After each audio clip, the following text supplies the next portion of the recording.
Gbagbo arrive au pouvoir et il trouve un contrat dans un tiroir au palais, en fouillant les documents. Et le président Gbagbo est scandalisé. Il dit, mais attends, on ne peut pas faire signer un tel contrat à un pays comme la Côte d'Ivoire. D'abord, le pétrole est dans le sous-sol ivoirien. Donc, si une part ou une partie devait revenir à la Côte d'Ivoire, c'est plutôt les 88% qui devaient nous revenir. Alors moi, Laurent Gbagbo, je suis scandalisé. Le chef de l'État a appelé les Français et il leur a dit, asseyons-nous et discutons. Revoyons les formules des anciens contrats qui dit la France à la Côte d'Ivoire. La France lui dit non. Est-ce que ça ne peut pas rester comme ça? On peut même augmenter la mise. Et il faut une proposition au chef de l'État ivoirien, M. Laurent Gbagbo. On lui dit, Monsieur le Président, l'ancien Premier ministre Alassane avait 3%. L'ancien président Bédié avait 6%. 6 plus 3, ça fait 9. Donc, nous, on arrondit à 10. Donc, 10%, là, ça vous revient sur 100% d'intérêt. 10% vous revient les 90%.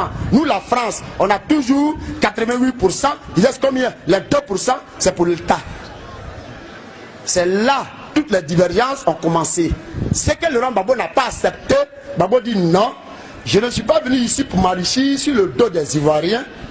Je suis venu pour savoir dans quelles conditions ces contrats ont été signés entre l'ancien gouvernement du Feu Boni à partir de Ouattara et l'ancien gouvernement de Bédié quand il était au pouvoir. Je suis venu pour savoir. Alors comme c'est un contrat de but qui n'arrange qu'une seule partie dans ceux qui ont signé, alors il faut qu'on revoie les formules du contrat. Je ne veux pas de 10%, je ne veux rien du tout. Si l'État gagne, c'est moi qui gagne. Voilà le premier point de discorde entre la France et la Côte d'Ivoire. C'est ça qui envoie la guerre aujourd'hui. Deuxième aspect. À moins de 2 semaines des élections en 2010, le 31 octobre, la France dépêche le secrétaire général de l'Élysée qu'on appelle M. Claude Guéant. Il vient, au lieu de parler des élections et des conditions d'apaisement d'élections, Claude Guéant vient directement et il veut taper le poing sur la table et il veut même imposer au chef de l'État ivoirien, M. Gbagbo, un certain dictat. Et il lui propose ceci. Monsieur le Président, M. Nicolas Sarkozy m'envoie de vous faire des propositions sous forme d'imposition. Nous allons parler de pétrole. Le président Gbagbo s'étonne et dit, mais nous préparons les élections, nous sommes en campagne. Dans quelques jours, la vérité va sortir dans les urnes.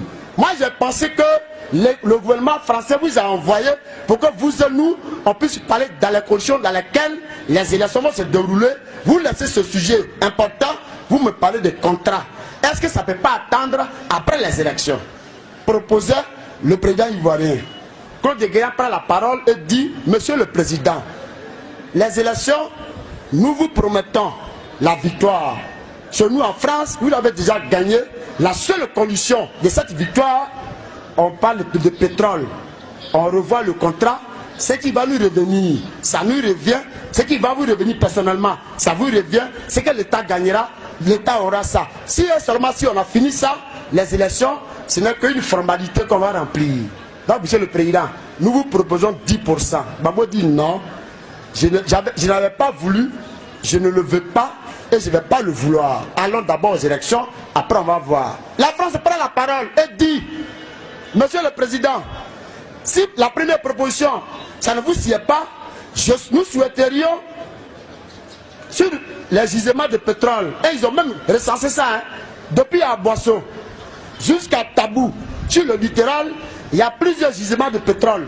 Et c'est des gisements les plus importants en Côte d'Ivoire, dont le gisement Bédié à Jacquesville, le plus important.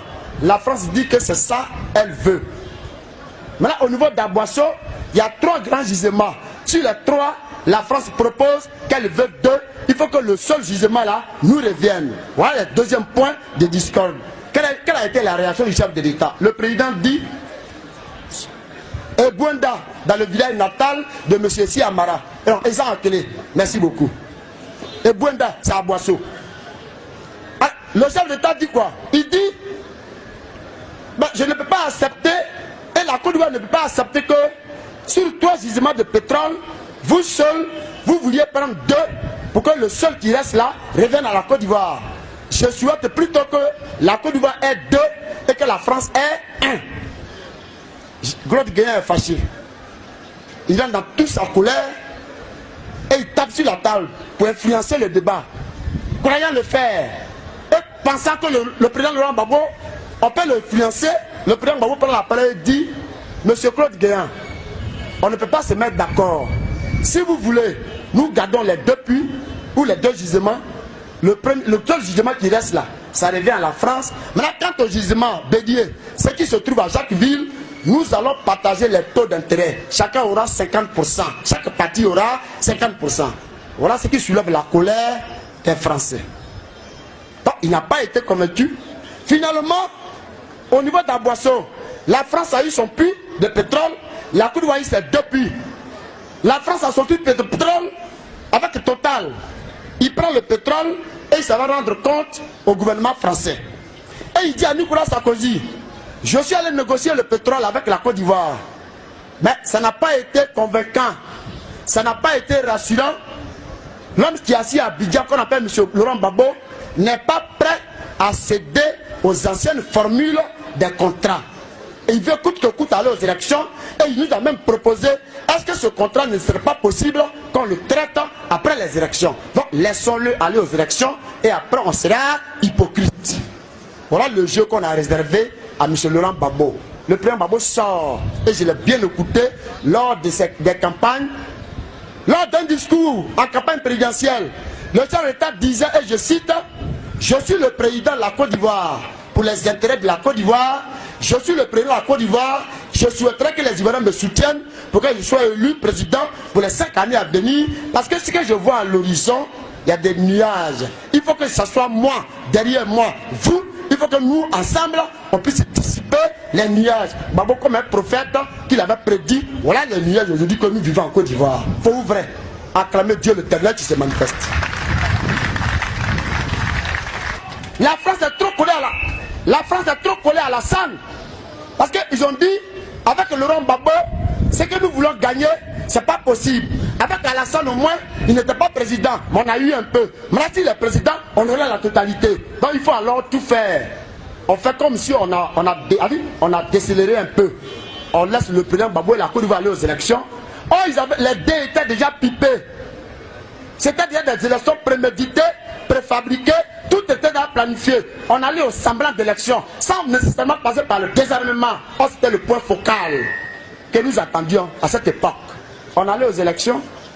À partir de 11 h du matin, ce 28 novembre, une première partie des résultats étaient déjà proclamés officieusement sur les antennes des radios étrangères et des télévisions étrangères, y compris les médias français. Il fallait déclarer à tout prix Alassane Dramane vainqueur des élections de 2010 en Côte d'Ivoire. C'est ça, et c'est à ça nous assistons aujourd'hui. Vers 13 h, les premiers résultats tombent. 14 h, les deuxièmes résultats tombent.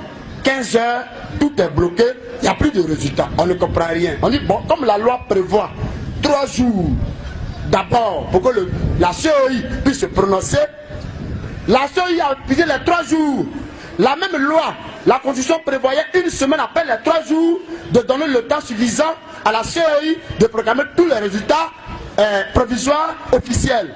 La CEI n'a même pas fait cas de cette une semaine qu'on lui avait donnée, c'était rallonge, et l'ambassadeur français, celui des États-Unis, ils prennent en otage le président de la CEI et on l'envoie dans le QG de campagne de l'adversaire opposé à M. Laurent Gbagbo, qu'on appelle Alassane Dramane Ouattara, à l'hôtel du Golfe, où on nous a fait croire que M. Bakayoko et le PDCI aussi allaient animer, et le RADP allaient animer une conférence de presse. Qu'est-ce qui a été la surprise pour ceux qui étaient là-bas? Et ils ont même filtré les journalistes qui allaient couvrir l'événement. Tous les journalistes du monde entier ont été invités, sauf la presse écrite ivoirienne, y compris la télévision nationale. Ils n'ont pas été invités à cette conférence de presse. On arrive dans la salle, une grosse feuille. M. Bakayoko, contre toute attente, annonce les résultats des élections présidentielles en Côte d'Ivoire, dans le QG de campagne de M. Alassane Ouattara, logé à l'hôtel du Golfe. Et si ces résultats avaient été prononcés dans le QG de campagne de M. Laurent Gbagbo, quelles sont les réactions qui allaient suivre? On allait dire que Laurent Gbagbo a triché les élections. C'est cette mascarade, c'est à ça que nous assistons aujourd'hui.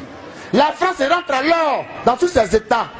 Choi il prend les résultats et les valide et il dit, comme l'ONU m'a donné le mandat de certifier les élections, moi, Choi, je reconnais les résultats des élections prononcés par M.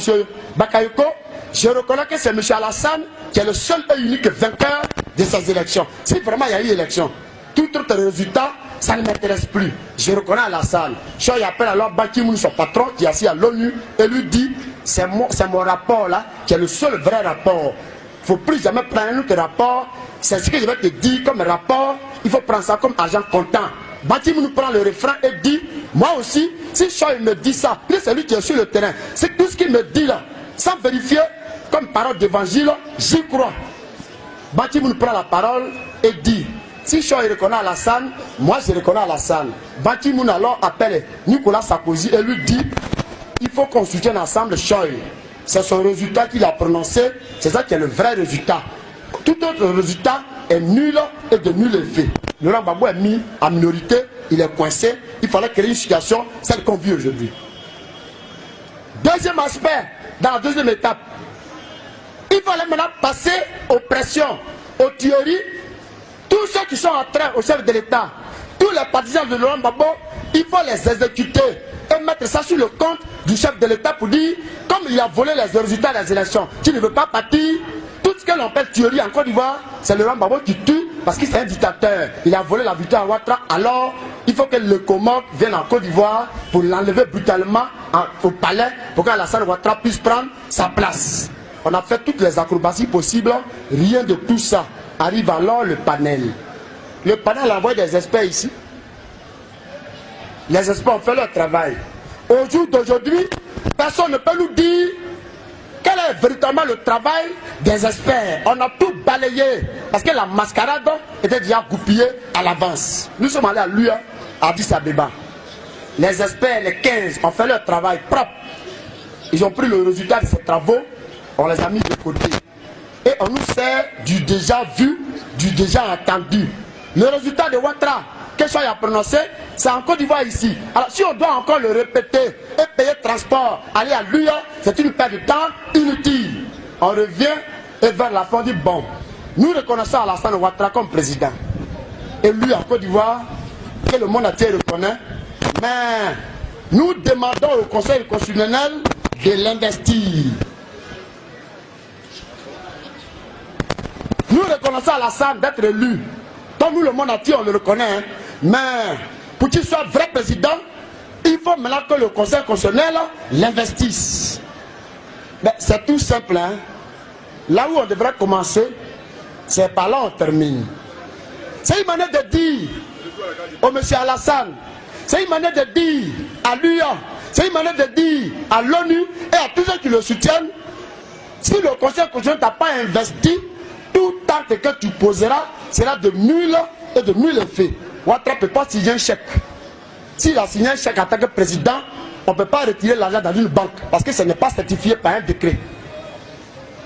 S'il nomme quelqu'un à un haut poste, militaire ou civil, ou je ne sais où, ou diplomatique, toutes les nominations qu'il fera, il n'aura pas de base de loi parce qu'il n'a pas le décret. Or, ce qui donne le décret, c'est seul un organe juridictionnel qu'on appelle le Conseil constitutionnel. Une fois qu'il t'a investi, tu es habillé de nouveaux habits et tu deviens un vrai homme. Tu deviens alors chef d'État, garant de l'unité nationale et de la souveraineté d'un pays. Voilà qui est clair.